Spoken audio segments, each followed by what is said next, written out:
Okay, welcome back. I'm Chuck Strand, CEO of Us2 International. We're here in Seattle for the Prostate Cancer Pathways Patient and Caregivers event.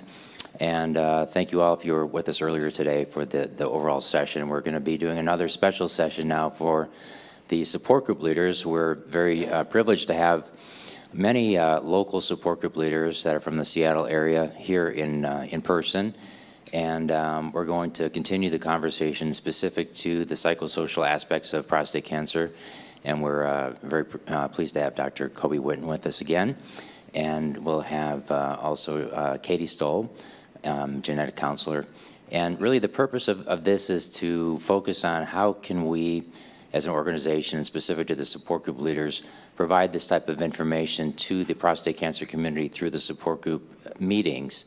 And not expecting any leaders to be an expert in this, but to be able to develop some resources and tools and materials that can be used to better inform the folks that come to the meetings. And as we know from this recording, this is going to be extended to all the different leaders around the country. So I know there are many leaders joining us here on the webcast, and since this will be recorded, we'll also have this content available for archiving to pull it down for various meetings moving forward.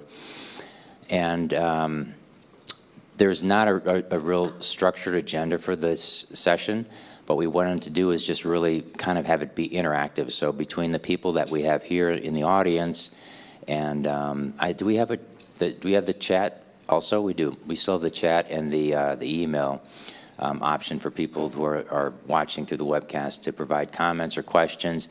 And since it's a smaller group, we'll be much better able to incorporate the online interaction along with what we're doing here.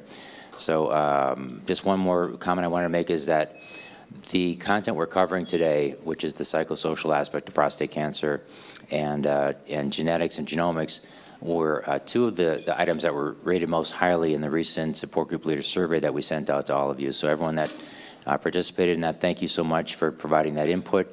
And based on the feedback, we're doing this session here, plus we'll be doing additional breakout sessions in New Jersey and Chicago. So in New Jersey, as we mentioned before, it's going to be intimacy and sex, and in Chicago, it'll be ED and incontinence. So we'll be doing additional breakouts specific to the resources for support group leaders.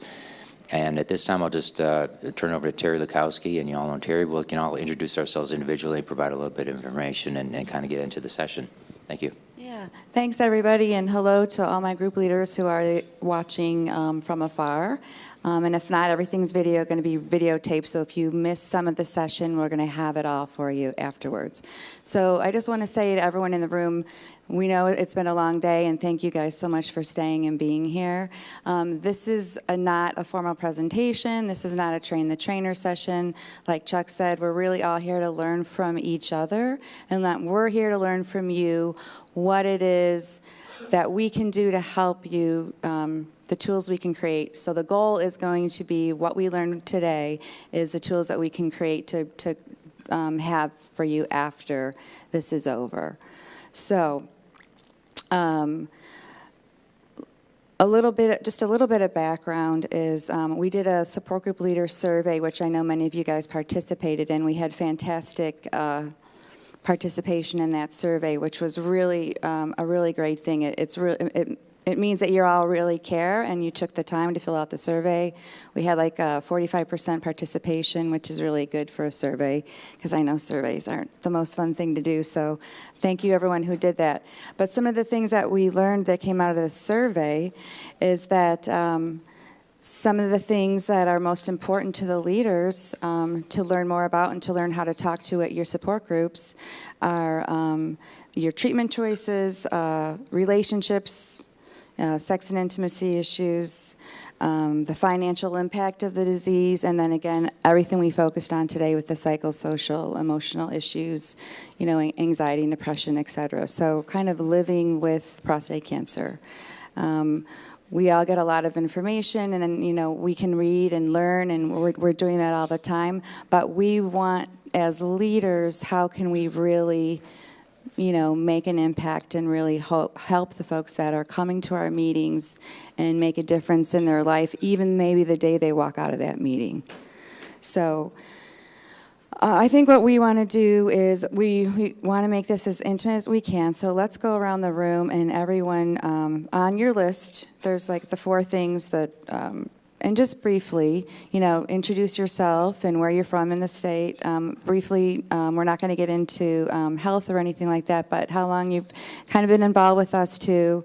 And of those 4 things listed on the agenda, treatment choices, what you think is like in your support group personally, your personal feel for your group, what do you think that the people in your group what do you think are the most important things to them?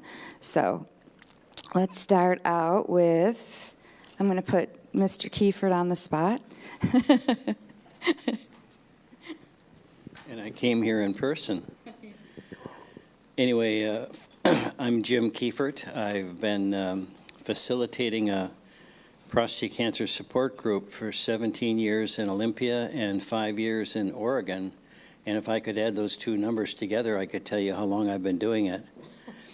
I started a support group because after I had been diagnosed, I had gone into the closet and I didn't want to tell anybody because I was a little concerned about discrimination.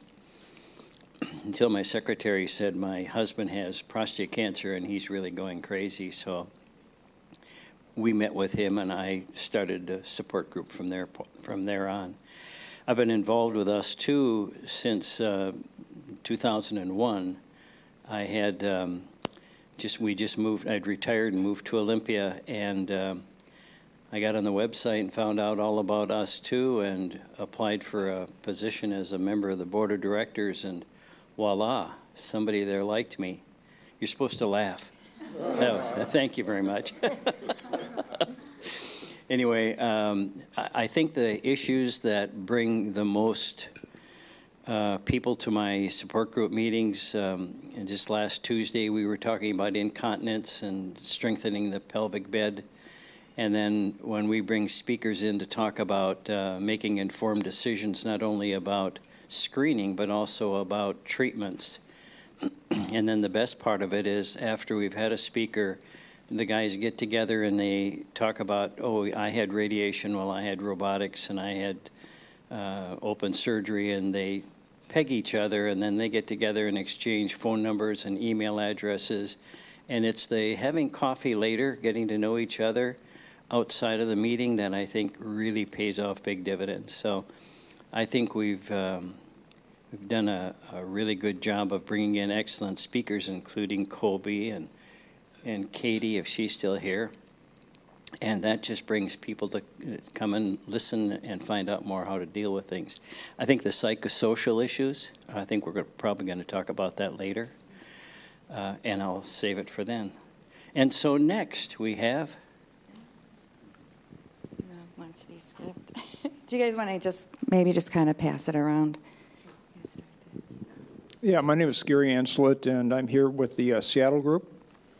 And I'd rather that Marty talked first because I'm just a blabbermouth at the group, and he is the leader, and he is a fearless leader.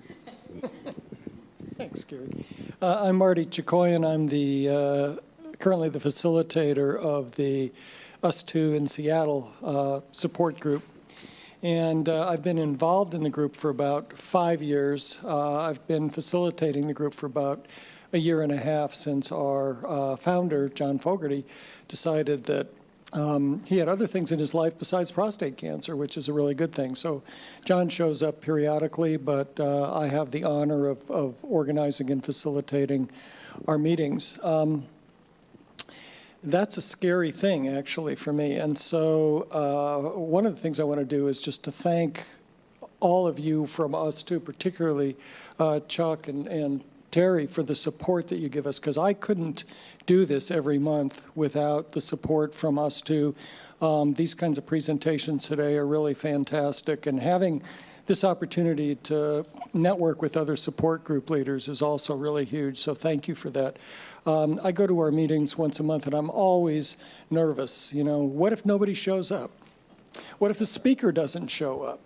What if people show up and they're upset because it's not a very good program, or they're upset with me because I'm not a very skillful facilitator.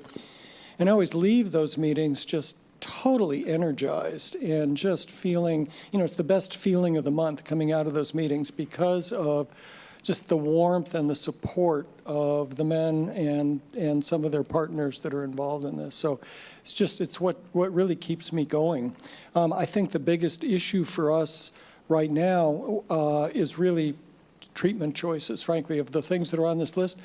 It seems like this year in particular, we have a lot of new prostate cancer patients who come to our meetings, and they are, in some cases, terrified and confused and even, break down. And it's really, really hard to provide not answers, because we don't have answers, but even to provide some direction toward getting those answers. So I think for me anyway, right now, that's the biggest issue. Did you want to say anything else? Probably very little. Let's see, what can I add? The reason that I came to the meetings was for information. The first meeting I went to was over in Bellevue, which I think was also a great meeting. I've been down at Tacoma, which is a fantastic meeting.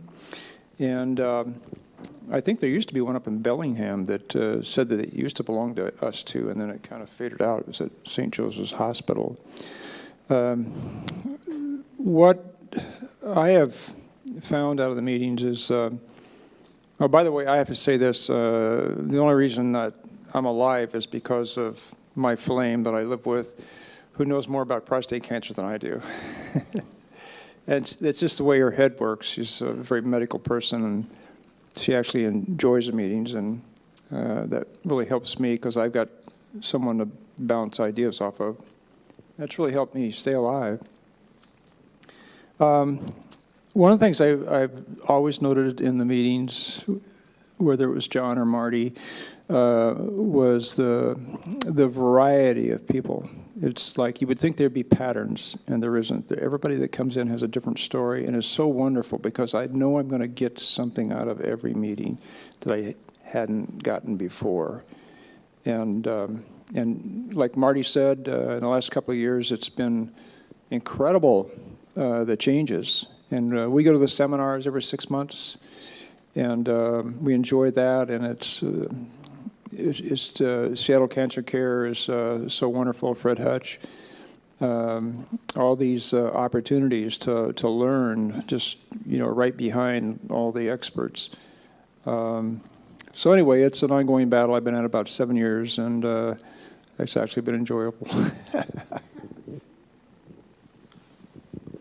Hello, my name is John Huber from Lakewood, Washington. I'm a member of the Tacoma Prostate Support Group and been with them for about 9 years now. And our group facilitator is here, and I'm going to have him speak on behalf of our group.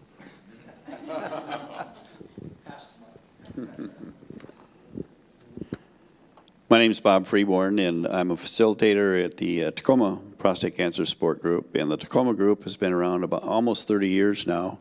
I've been associated with it for about 12. Right after my diagnosis. We're privileged to have a lot of guys come through our door every month, and usually a couple, 3 new ones. And that is probably our greatest challenge, is what to say to someone when they walk through our door that's just been diagnosed, or maybe has been diagnosed for a little while, but they still don't know what to do. So one of the takeaways from today is all of the things that we heard about that will educate us as leaders to be able to pass on to people like that are trying to make a treatment decision. All the other information that previously I wasn't aware of, that I now am aware of, that will help them make a decision, an informed decision. And that's very empowering to be able to do that for someone. I had a guy call me the other day. He's a family friend, actually a friend of my son's. And he's only 48 years old, and he's got discovered he had a PSA of 10. Well, he's terrified because his father died of lung cancer about 4 years ago, and so he's when he heard the C word, he was just terrified, as is his mother, who was a good friend of ours. So today really helped me a lot in being able to now talk to him. I haven't talked to him yet. And what to say to him. What do you say to a 48-year-old guy who is scared to death that he has cancer? Doesn't know if he does yet or not, but he's scared to death. And most of the time, the new guys that come to our group are kind of in that same boat. Maybe not as petrified as he is because they're much older, but still the same situation. So this was a very educational and informative event today with lots of good information that we can use to pass on to the guys that come to our group. Thank you. Hi, I'm Jack Stevenson. I lead the Bellevue Prostate Group, and I am an invited interloper because we're not officially a part of the US2 organization. But I benefit from these meetings as much as if I were, and I'm really glad you let me come. Kind of a brief story. I was diagnosed in 2001, treated in 2002, and as a result of my wife telling me later on that she was having panic attacks about what I was going through, and I wrote down protected buffering, Dr. Whitten.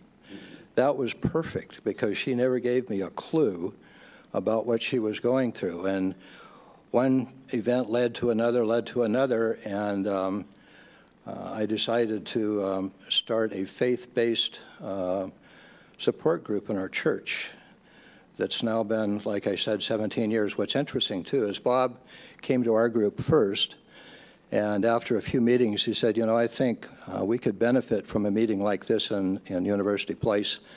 And then he joined with another group later, and it's very, very strong. But my wife is the one that's responsible for my being here.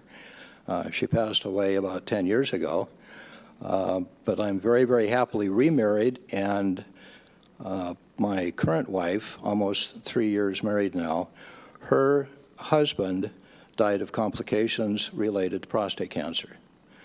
And so that's a really meaningful connection. One thing I would like to say, I think all of us invite the women to come to our group, the wives. What we have found especially helpful is have the wives meet separately, which we do quarterly, to talk among themselves about their issues separate from the couple's issues that we talk about in our group meetings.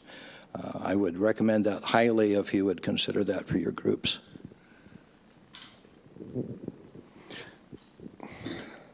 I'm Myron Thompson, and part of the Tacoma Prostate Group and a small group in Puyallup at the Puyallup Hospital. And I'm not a facilitator as such, but occasionally I've helped out at a smaller group in Puyallup. But I feel like, well, I'm on the steering committee of the Tacoma Prostate Group. And so I like to throw in my 2 cents worth, and a lot of these things happen at our group meetings that people have talked about a little bit here.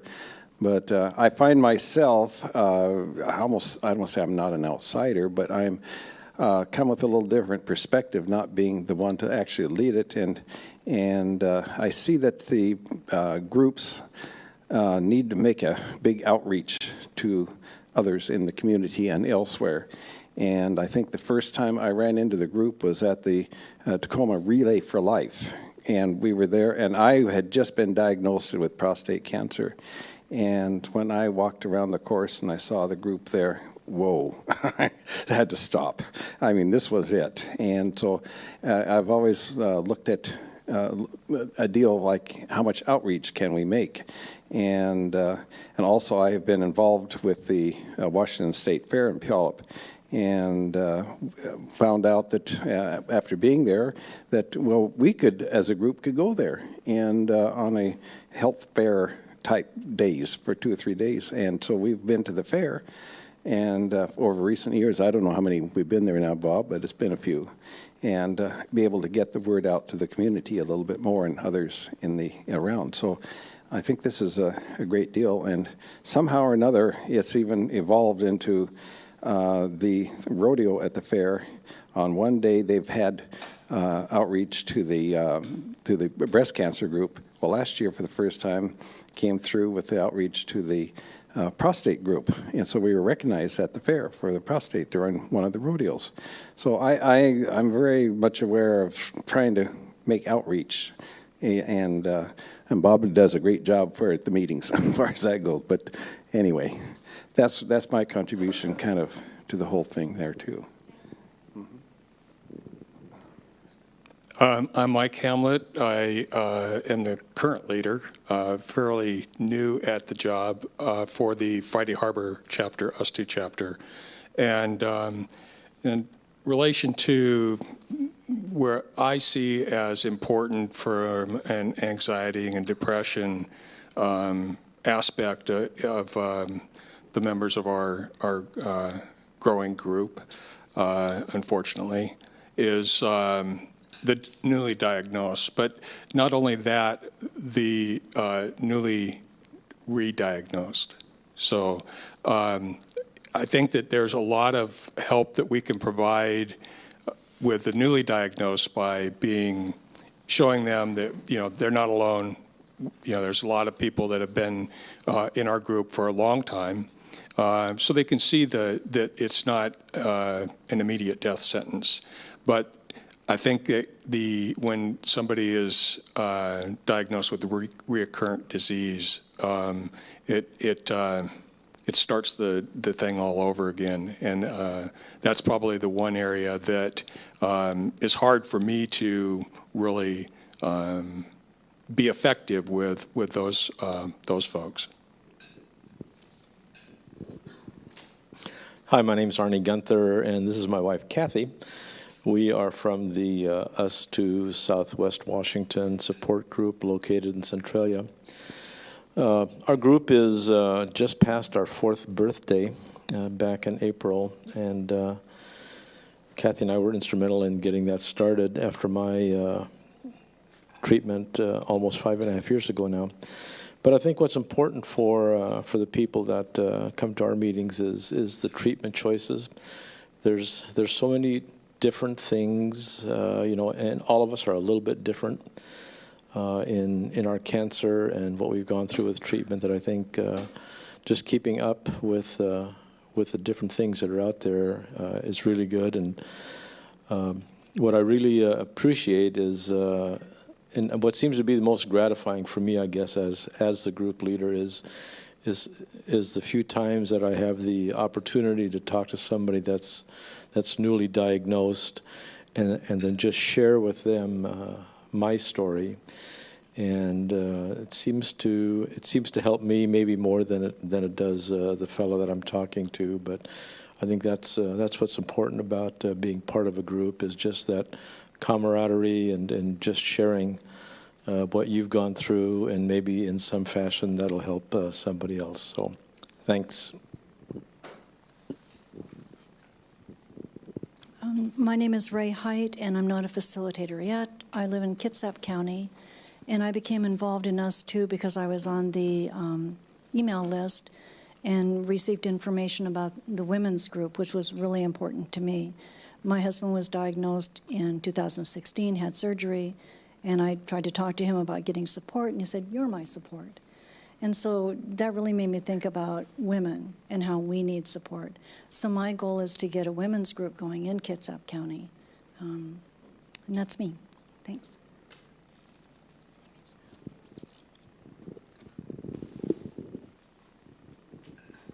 Hi, I'm Bev Davison, and I'm from Yakima, Washington. And I'm so happy to be here and to hear all of how your groups are working and what's working for you. And I have been a facilitator and a support leader for our group in Yakima for 18 years. And I'd like you, this is my husband, Bob. He does not have prostate cancer, but his brother does have prostate cancer. And so he's very involved with helping me with all that I'm doing with the group that we have in Yakima. It's small now, but we started out as, in the first group that I had the spouses come with the men to the meeting. And that was very nice. We really enjoyed that, that they could be together and we could share together. And when we first started out, I was still working in the urology clinic, so I had access to having the doctors come and be speakers, and we were meeting at night. But now it seems to be that a lot of people don't like to go out at night, and so since I'm retired right now, I changed the meetings to in the afternoon. But the one problem that I have there is that that's not a real conducive time to get the physicians to come and talk to the group. So I've been using the hot sheets, and thank you very much for us too. You've been very helpful for all the information, the pamphlets and the booklets that I get from you. And Terri is sending me messages all the time, and I'm getting those also from Chuck too, that you're sending messages out to the group. Today was fabulous. I enjoyed this seminar so much, and especially the emotional part, the dietary part, the exercise part, and just good body wellness or health wellness. And so thank you very much for having me.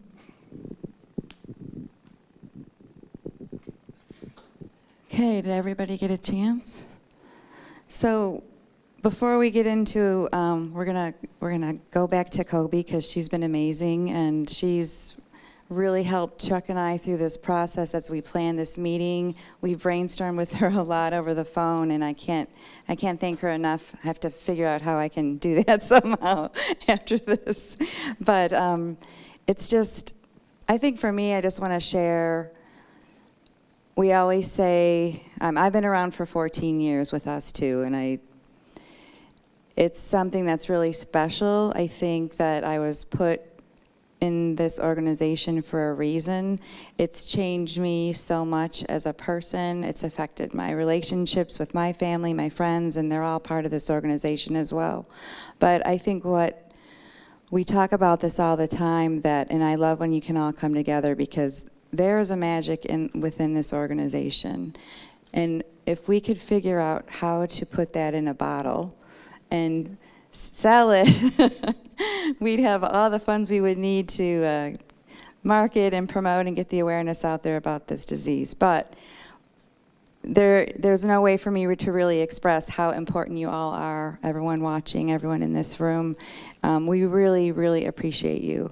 And I feel the same way you all feel.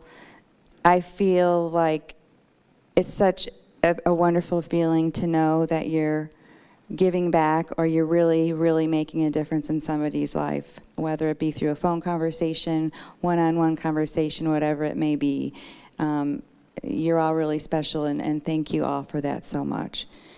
So one of the things that we talked about with Cobie that she was going to really help us dive into is today we talked a lot about how we're each feeling personally and how to take care of ourselves as an individual.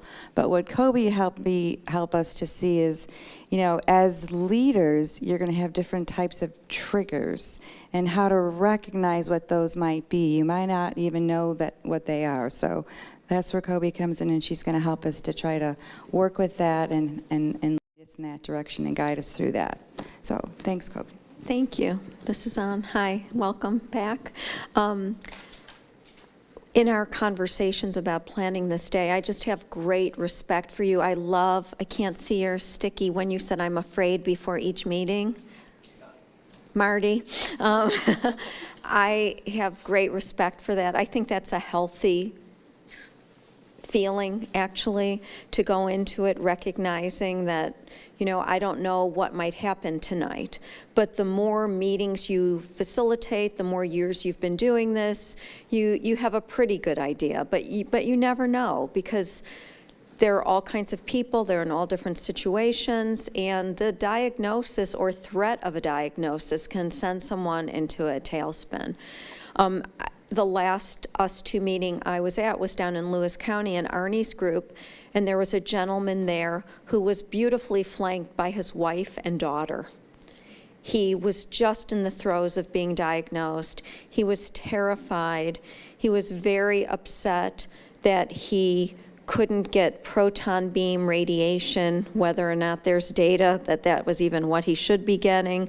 But he was really so afraid, and he kept looking around the room. And I think the power of him looking around the room at these strong men with their women next to them was so healing, almost more powerful than any information we could have handed to him, because he was still in that agitated state of not being able to take a lot in. So I bow down to you.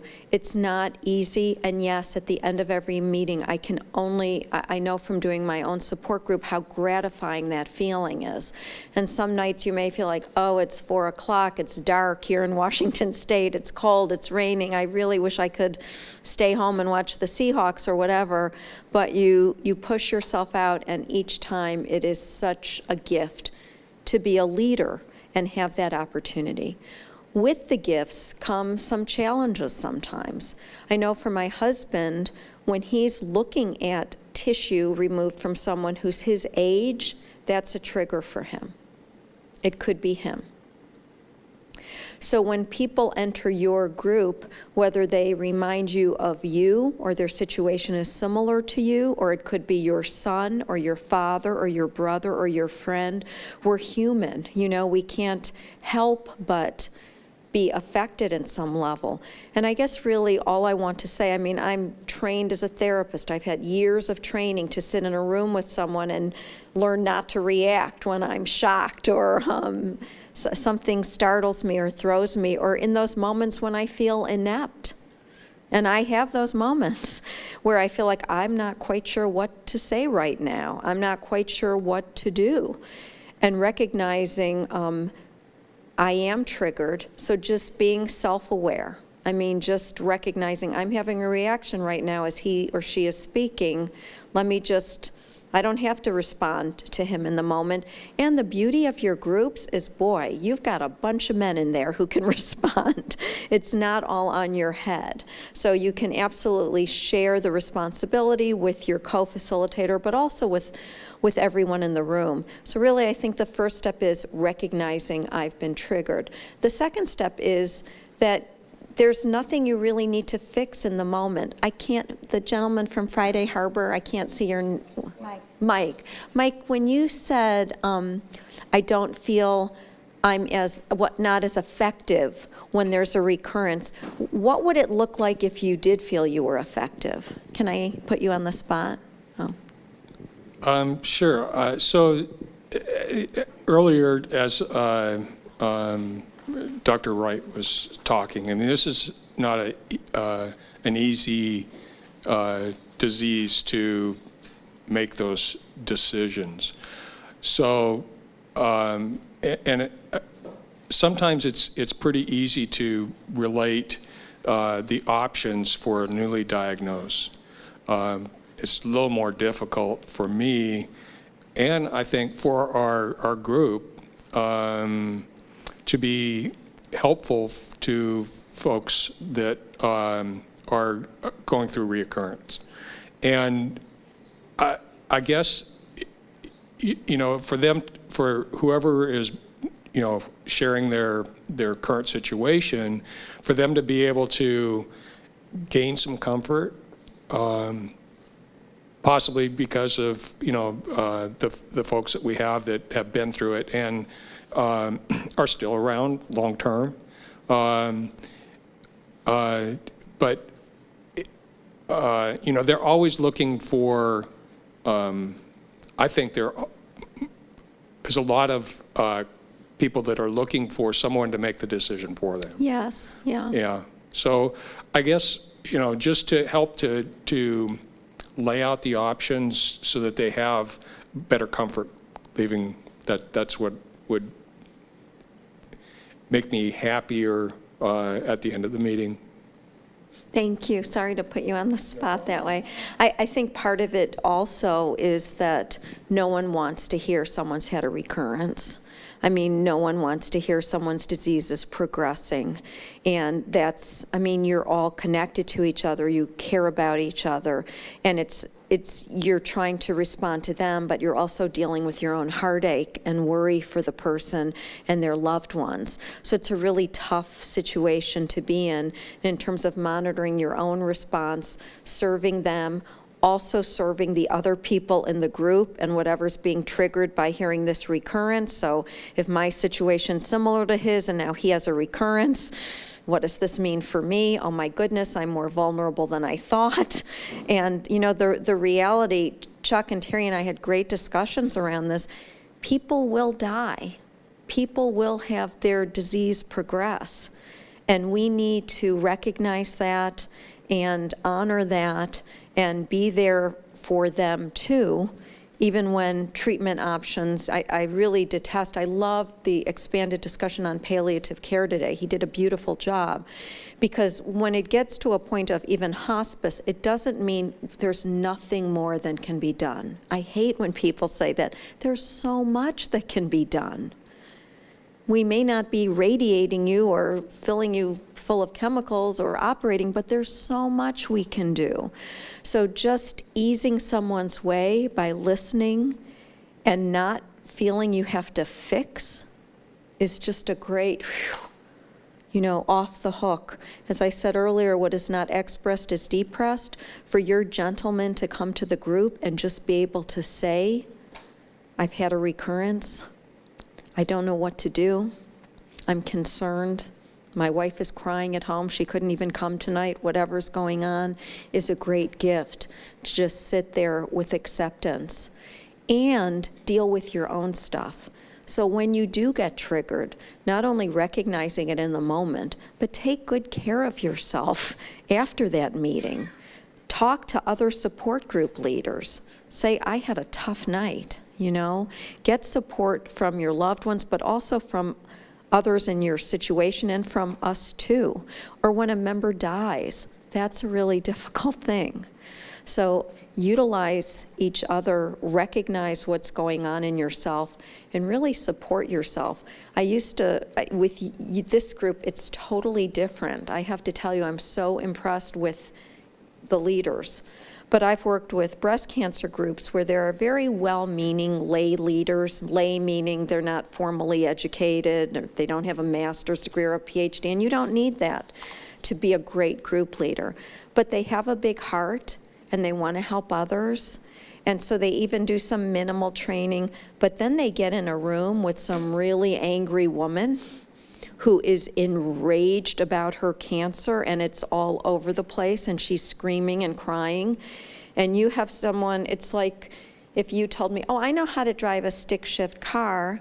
It's okay as long as I'm on a highway and there's no wetness and a deer never runs in front of the car, I'm okay. So I mean, if your skill set is such that you can only, you know, do things in the safest of conditions, you shouldn't be doing this work. And all of you are way beyond that. So just to recognize how to deal with, I'm going to call them difficult participants in terms of out of the norm emotions that may be frightening for others in the room or overwhelming, worried about suicidality with someone, comfort level in assessing for that and referring the person to the appropriate place. Recognizing distress in significant others who your people bring to the group, which they may not be aware of, but you're seeing it on the faces of the people. And I love the idea of a women only. We need to do that. So important. One of the things we do at Harmony Hill is one of the sessions of a retreat, we separate the people who are there with the cancer from who they brought, so that we can get beyond that protective buffering, so that you can say openly what your fears and feelings are. So I think that's beautiful to come together and separately. So I guess I'll stop chattering. The bottom line is just be aware of how you're feeling in those interactions. Be aware of this would be my husband, I need to say something or do something to make him leave this room feeling better. I might suggest in the short run, he may leave the room feeling worse, but in the long run, he knows that he has the support and information. It's what Katie said also earlier with the results of the genetic testing, immediately at me like, ah. But once it's out there, name it to tame it. I guess that's how I'll end that, so. Thanks, Cobie. And I just want to share some of my, experience being around for 14 years. I mean, I find myself in that situation a lot. I don't know what to say. I'm not a doctor. I can't give them medical advice, but what I can do is listen and look at them in the eyes or have a really great conversation over the phone. Give those people that attention, that one-on-one, and make them feel like you care, and that is really powerful. And that's where I think even you think, the times like, I can't do this anymore, this is just too much, I can't take it. That'll pass, and then you will have this warm feeling, and I'm sure you've all had that experience.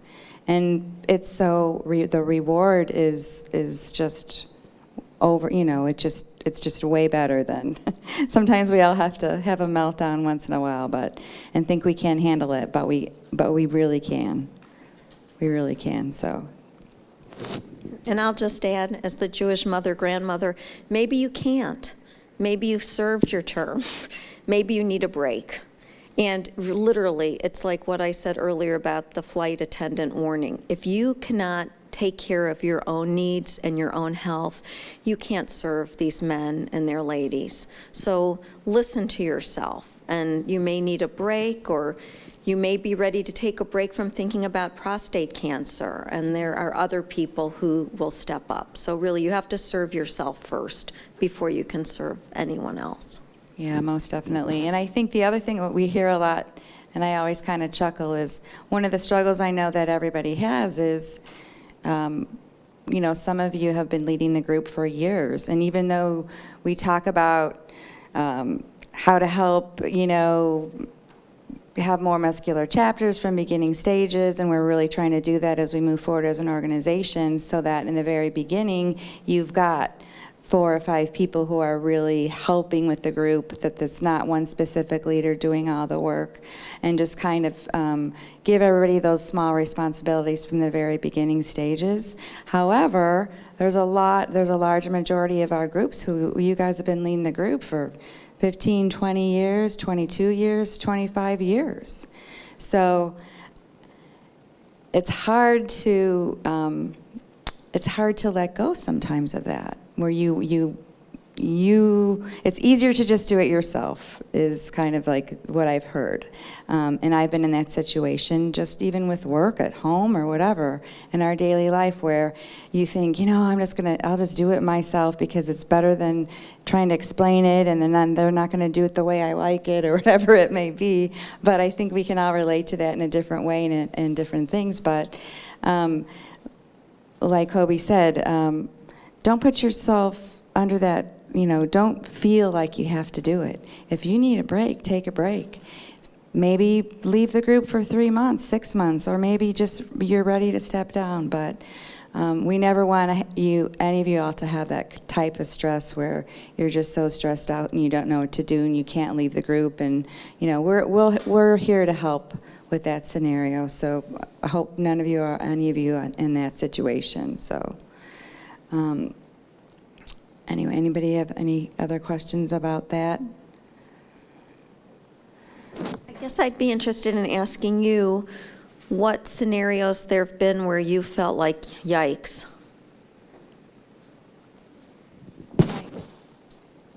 So I took over the Friday Harbor chapter from a 18-year leader who did it all himself.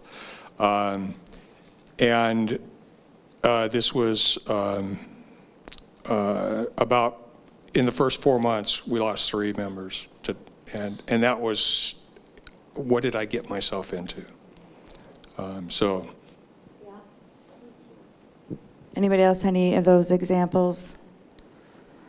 So one of the things that I think is a really interesting thing, and again, going back to Cobie can help us with this, is recognizing the difference between anxiety and depression. Like, well, what is that exactly, and how would it look in a different person? And I'll give a shout out. I had updated slides, but for some snafu, they weren't up there. But on there, I give a shout out to the Us Too page on anxiety and depression. So I refer you to that page. It's really an excellent summary and differentiation. Really, anxiety is typically more agitated, and you can see someone look stressed. They may have rapid speech. They may be hyper in other ways. It's just, I mean, we can all, I think of the emoticon, the image of the inflammation guy. That's what I think of in terms of anxiety. And sometimes it can be more subtle. With depression, and of course there are different levels of depression. There's mild depression. There's more significant depression. And I put them up there earlier in the presentation, but it really ranges across people. For the most part, it's a pervasive sadness, at least for 2 weeks. And you can have sleep disturbance, more or less, eating disturbance, just this very hopeless feeling. And what people sometimes don't understand is people aren't at most risk for suicide when they're at their lowest. Sometimes it's after you start on medication or therapy and you're feeling a little bit better and you have more energy. So suicidality, even if someone, says sometimes it's so bad, I just feel like ending it all. Anytime anyone says anything like that, we need to follow up. I mean, we need to follow up after the meeting and just really talk to them more. And I hope that all of you in our community, we have a counselor and a social worker that Providence, my hospital system, will pay for 3 free sessions for them to see. If it's more urgent, the emergency room, suicide hotlines. I mean, I know that Us Too has training and steps that all of you take so that if anyone is expressing any kind of intent or sadness, depression to the point where they're feeling of ending their life, that we as lay leaders, as healthcare professionals, we need to pay attention to that. Also, beyond that, I think it's just an indication of, I can't take it anymore. This is so overwhelming to get through each day, whether it's my pain or it's an incontinence or, whatever's going on now, my fear, my bone pain from my bone metastases. I just feel like, is life worth living anymore? And that is a serious discussion to have with someone, and you may not feel qualified to do that, but I'll never forget, one of the reasons I got into this field was there was a gentleman with prostate cancer, the father of one of my friends, and his wife had breast cancer, and she didn't want to talk about it and was optimistic no matter what. He had recurrent prostate cancer, and she left the room to go get us some iced tea, and he grabbed my arm and he said, "I am dying and no one will talk to me about it." And that was a very powerful moment. So I think if someone is feeling that desperate, that's a good juncture for them to revisit with their healthcare team. What are my treatment goals?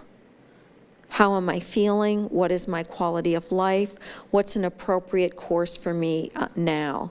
And I think maybe something not so helpful is, it'll be okay. Really, just you're worrying too much or whatever. And sometimes I've witnessed in groups, the leaders don't do this, but other people in the group will do it to assuage their own fears and concerns. And that's where you as leaders do need to intervene skillfully and say something like, we all have our own experiences, and interrupt. And what I'm hearing is that Marty is really, really in pain right now, and just acknowledge that. So again, on the Us Too website, it's got the lists, but pretty much the best way to find out if someone's anxious or depressed is to ask them, not guess. You seem upset. Are you feeling anxious? Are you feeling depressed? So. Yeah, I love that. That makes it just seem so simple. And maybe that's all they needed, was for you to lead with that, and then maybe that'll all come out then. So that's a great point.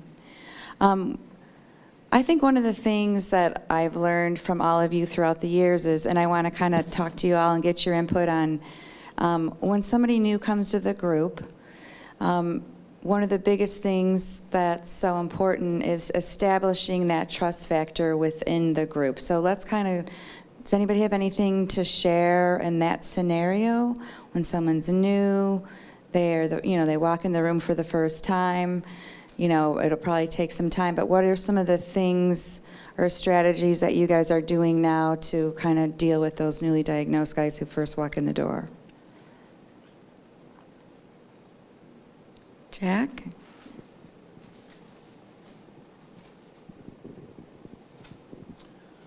The way we have found works most successfully is to welcome them and just have them describe a little bit about what brought them here and what the diagnosis was, and just get a really kind of a brief sketch, and then have each person go around the room and relate to them what we have experienced. And I tell them, keep it short, 2 to 3 minutes, because it can get runaway if it's not checked.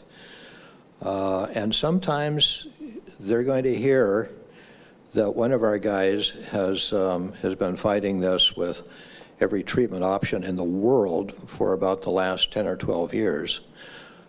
Sometimes we also have everyone who's doing extremely well, and there's just absolutely no recurrence of any kind.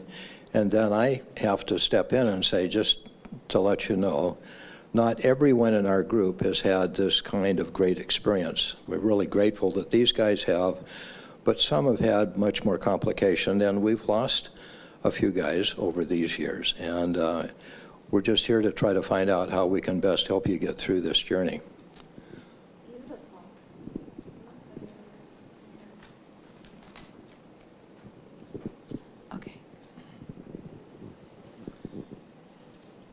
For us, I think it's important to remember that each man that comes into our group is different, obviously, may be at a different stage in his cancer journey. Usually there's some event that triggers somebody wanting a support group, and it may be the initial diagnosis, or it may be a recurrence, or it may be something else. But I've found that for somebody who's new, there's two things. One is people want to tell their story. People need to be heard, and oftentimes there isn't any other place where they can talk about their prostate cancer and feel like it's safe and feel like they're being heard. But the other part of that is somebody who comes to our group for the first time, you don't want to throw them right into the middle of the arena as soon as the bell sounds. And so what I found is good is to have a little conversation with some of the other people who are going through some things and let them tell their stories, and then go to the new person and ask if they would like to introduce themselves and maybe say a little bit about what's going on with them. And they do, and sometimes it's just very brief. Here's why I'm here, and here's my PSA, or here's my Gleason score, whatever it is. And sometimes it'll go on for 10 or 15 or 20 minutes because that's what they need to do. And either of those things is okay. But what we don't want to do is either scare somebody away or let them feel like we're not interested in hearing what they have to say. I think when you do that, you're also modeling for them how the group behaves and how group members share, which is really, I think, a good idea. And what you said is so important. People want to tell their stories. Mark Nepo, that same guy who said what is not expressed is depressed, said the most important thing for people is to be seen and heard. So for a while, he said every day when he comes home, he says to his wife, "I see you." I get emotional. And she says, "I am here." And for about a week, my husband did that, but no more. So I'm going to steal that one. That's so good. That's so good. So I'm looking through what I had on the agenda, and I think we've touched on all these things in a really great way. This has been so good. Unfortunately, Jim had to leave, but Jim Kiefert was going to share a couple things. But Cobie, you kind of touched on it because Jim did have a couple situations where the gentleman committed suicide that was attending his group. So I'm sad that Jim couldn't be here to tell that story and talk to us all, talk us through it, and how it made him feel. And so it was pretty complicated time, excuse me. But we'll get back with Jim, and I'll talk through him about that in detail. So it'll be something that we'll definitely share in this magical toolkit. Can I just add something, of course, Chatterbox here? Especially in Washington, where we have death with dignity, there's an extra layer of complexity because some people legally, decide to get the prescription and end their life. So it can be more complicated. I've had patients who have gotten the prescription but ended up not using it. But it can bring up big issues in a group when people talk about that. So in states with that law, there's that added layer of complexity I thought I'd just throw out there. I'm finding out so much I'm in Charlotte, North Carolina right now, so I went from the Midwest where we were pretty hip on things going on in the world, and now I'm kind of down in the South where we're a little slower on things. But it's so interesting because just in my conversations with the folks that I've met here in the last 24 hours, you guys are so much more progressive out here in Washington, and it's really cool to see that. So it kind of shows me that we have a lot more homework to do to get more up on what's happening in the world and all the changes that we're going to be going through with somebody brought up to me earlier, legalizing, the cannabis oil and all that thing for treatment. I mean, we need to get more educated on that ourselves, or find some experts on that to bring into this organization, because it's going on, and we don't want the patients hiding that from their regular doctor that they're doing that. So, and that's a whole nother topic. So more to come on that. And so that was brought to my attention today too, which is something that I really hadn't been thinking about. So again, you guys are way ahead of the world up here in Washington, which is pretty cool. I might have to move here. So let's jump back into the genomics, because that was the other thing that came up, one of the things that came up on the survey, that this genomics is such a hot topic, and we're so happy to have Dr. Chang here and now Katie with us today, because I think we're seeing so much of it on commercials, and everybody's talking about it, and how as leaders, Katie's going to kind of help us with some ways to talk to them about the emotional things that they could be going through. And I know she talked about that a lot on her slides today, but as a leader, how you all can help to be kind of prepared to talk to folks about this, since this is going to be really a hot topic, and it already is, but I think it's going to get even bigger. So, Katie, one of the things I have is basically starting out, what are the emotional challenges one might face as a leader having the conversation about this topic, just to start off? So I'll say I feel a little limited in this, because as a genetic counselor, I talk a lot about the hereditary aspects of testing, not so much about the genetic testing, the genomic testing that may lead to treatment decisions. So that's a little bit out of my lane. So I don't want to overstep in any way there. I will say, just across the board in genetics and genetic testing, there's a lot of enthusiasm about the promise of all of these technologies to precision medicine and personalized care, and I think there's a lot of good reason to be excited about it. I think that there's a lot of potential, but sometimes I think that sometimes I think it can raise hopes falsely. I think sometimes the actual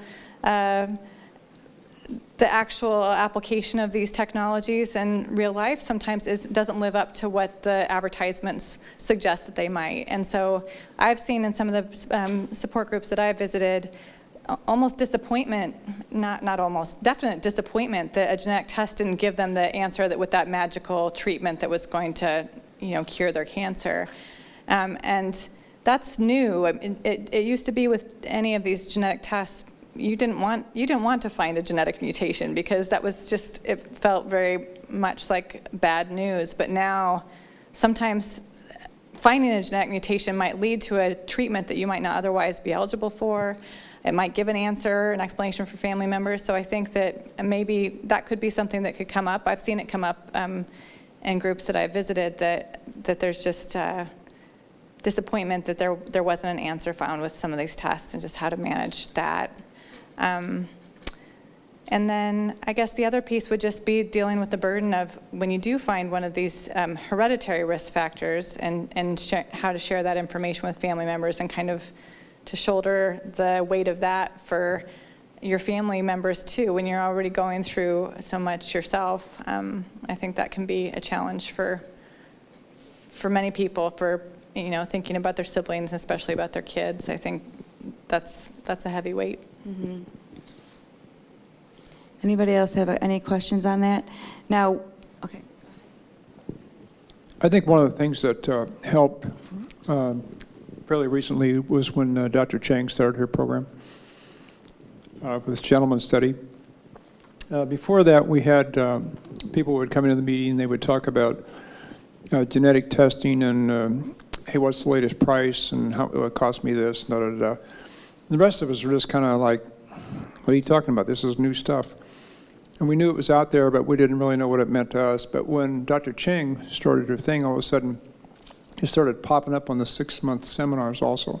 So now we're all paying attention, and it's all very important. And I noticed about a year and a half ago, it really started to change in the meetings because people would just nonchalantly start talking about genetic testing and everything, like they really knew a lot about it. It just was that fast, just in a matter of the last 18 months. And it's really good. Most of the people I listen to, they have no fears of this stuff. That's great. Know it, don't know it. They know that it's another tool, that's all. Do you find that sometimes it's the people in your support group that are, do you find that the healthcare providers know as much or as informed as the people in your group are? Do you find sometimes? Well, that varies. I mean, because Marty gets speakers for us that are outstanding. Dr. Chang, we've had her there twice. Yeah. And, many, many others. And, these guys light up when they start talking about some of these things like the Axman scan when it came in. I just had that. And, 6 months before that, we didn't really know anything about it. But this stuff, the point is it gets passed around so fast in a group. People talk about it, and these people don't sit on their butts. They go, they do their research, they call around, and they become a source of information. The next meeting they go to, they're there giving us information, and nobody's an expert, but that's why I say I go to the meetings, I know I'm going to hear something new, and it's going to be good. I mean, it's going to be interesting. And that's what they mean by support. It's really good. Has anyone had a member of their group that tested positive and their child then was positive? Do you want to? Yeah, one of the guys in my group, I think he is about a 10-year survivor, and I think it was when you were down the last time, Katie, that he talked about that, and he's got two daughters. One tested positive, one tested negative, and it really bothered the one. But I think it was a good thing that, from his standpoint, that they went through the testing, and then the one daughter, I think she decided to do the radical treatment for the breast cancer that they found. So. I think that helped our group because it helped us understand and brought it home a little bit closer to what genetic testing is all about and how it can help.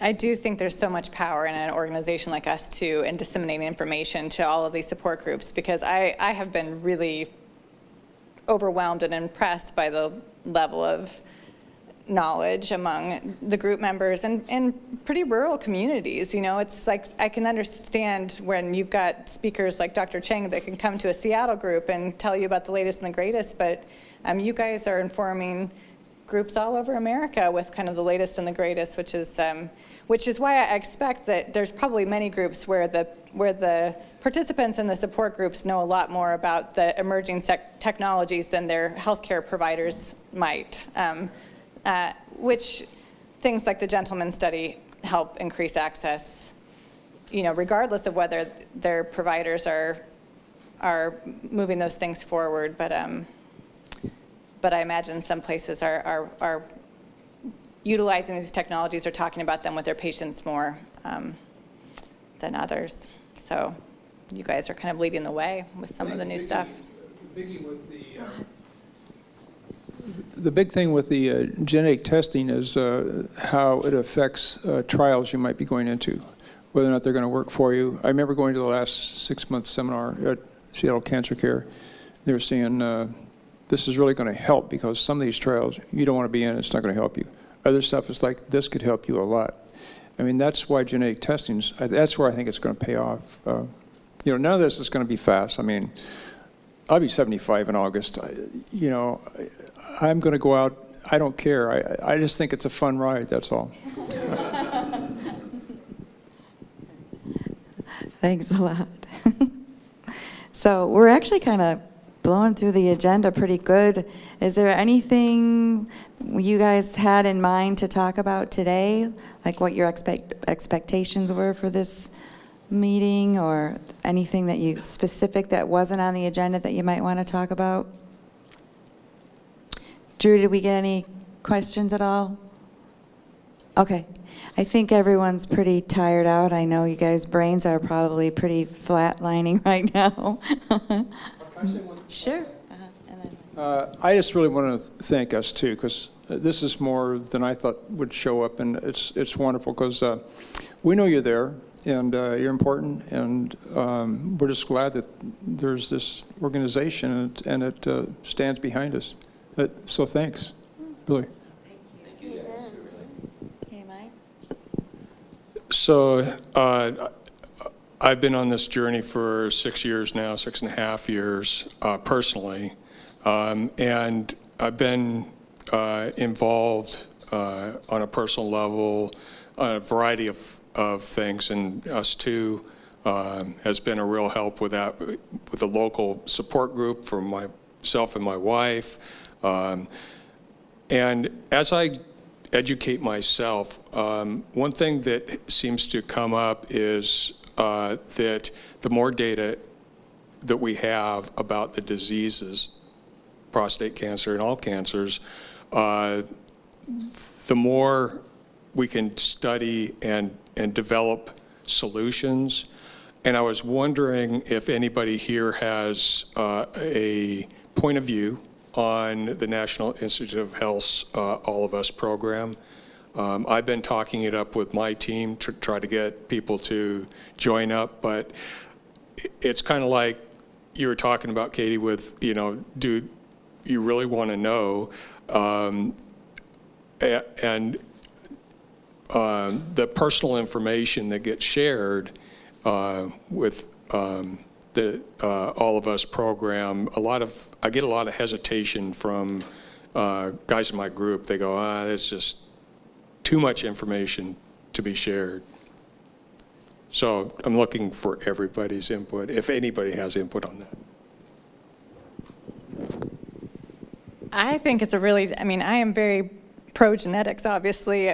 That's what I do, but I think it is a really challenging time because understandably there's a lot of concerns about privacy and how this data is going to be used. I think the All of Us is I guess probably one of the better places, the safer places to share that information. But all of these testing companies, there's a lot unknown. I guess a lot unknown.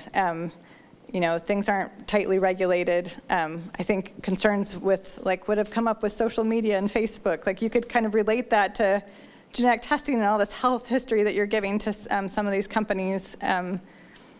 I can understand people's hesitation. There's just a lot we don't know about how this information could be used.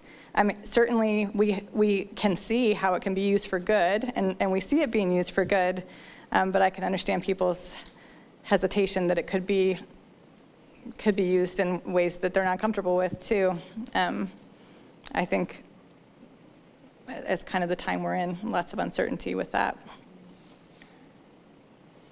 That doesn't help you. That was honest, though. That's what we like. So, Chuck, do you have anything else that you wanted to share?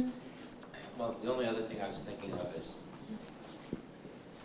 sometimes we hear that men aren't aligning necessarily with the idea of going to a support group, and some guys that don't understand what happens there might think that it's a group of guys getting together to complain, or they don't need support as some might define it. So that might be interesting to talk about, because obviously there's so much value in the support groups and all of the services that all of you provide and the people that come to your meetings. So it would be interesting just to get a read from the room on the reference to support and how it's good and how it may not connect with some people.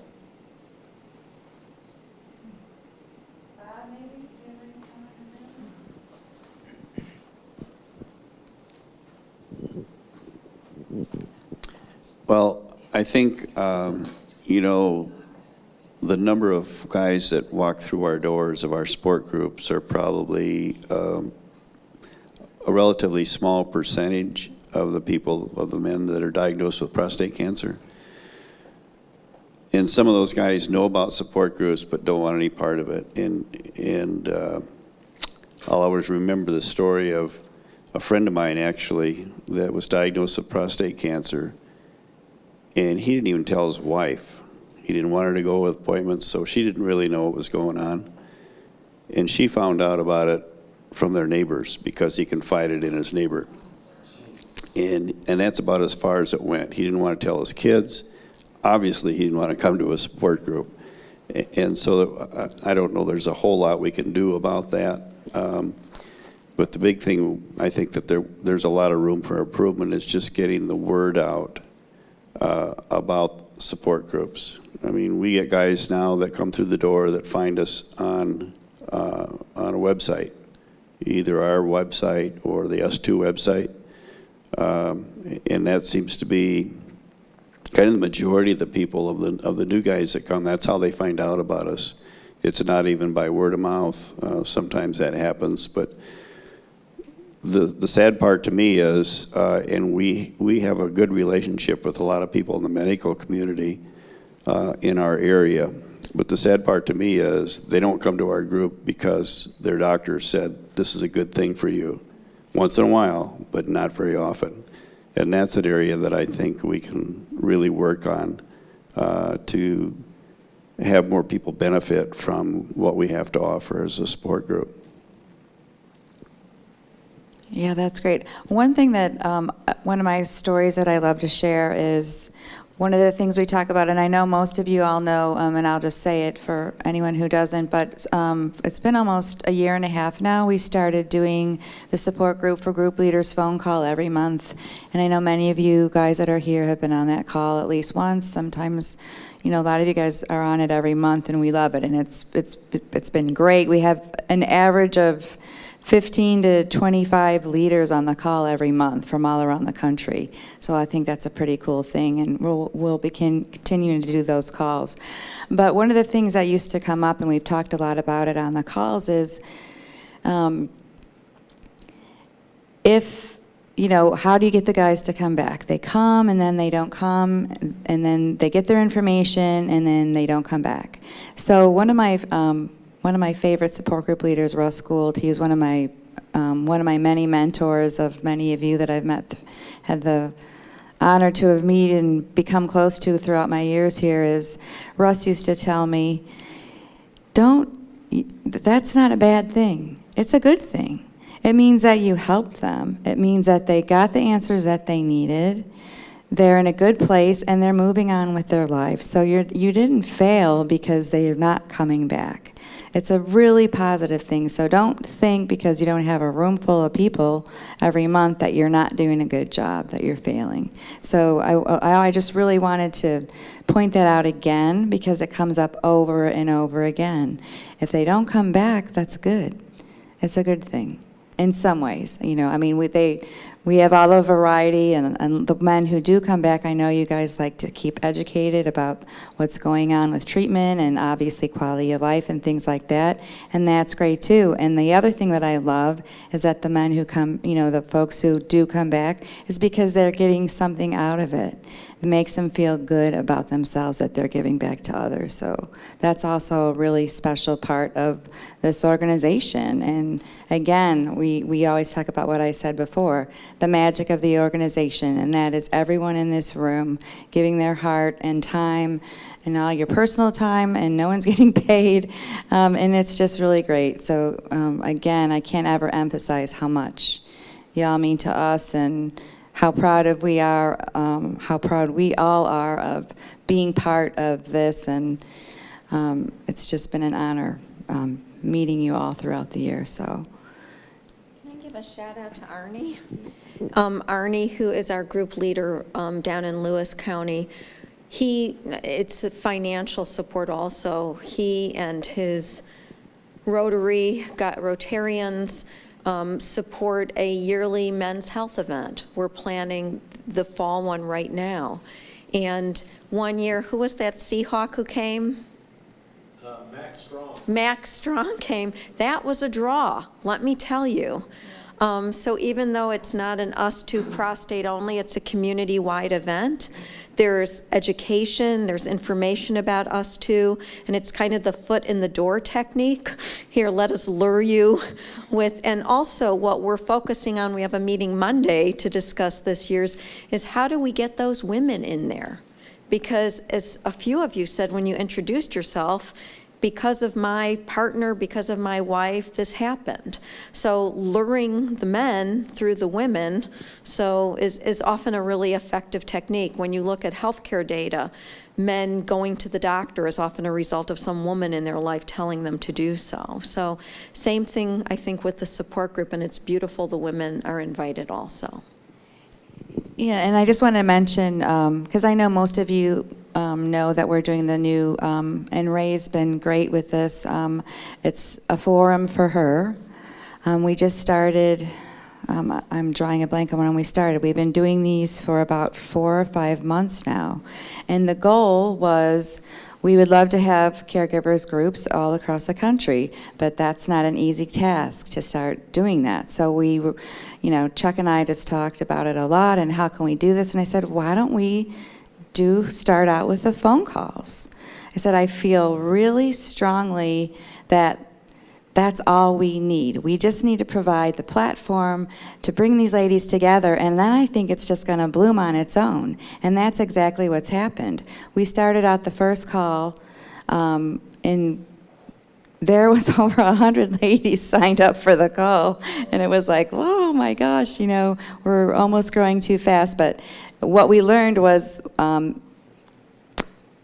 to have the calls be the most effective, we only can have like about 8 to 10 per call. So right now we're up to 4 calls per month. And we've got Ray as one of the leaders of the monthly calls. Kathy Houchins has been amazing. I've met some other ladies through the group. Another lady, Brenda Jackson, who was not affiliated with us in any way, is now becoming a regular leader. So it's something that's happening. I want you to know that we're kind of doing it a little bit in a slower process, because we don't want it to get too big too quick, because we want to be able to still have it be, intimate enough groups that everyone has a chance to talk and connect. So, but that is something that we're really proud of. That's really happening now too, and blooming and growing too. So that's great. Yeah. So, anybody else? All right, guys. Yeah, well, thanks again for all that all of you do. We really appreciate the commitment to the organization, and you volunteering all your time and sharing your expertise and leadership at the groups throughout the country. And it really is the core of the organization. A lot of what we do is try to provide information and resources to make all that you do as effective as it can be. But really appreciate everything. So thanks so much, and thanks to our presenters again, and thanks to Terri for her leadership and specific to support groups. Yes.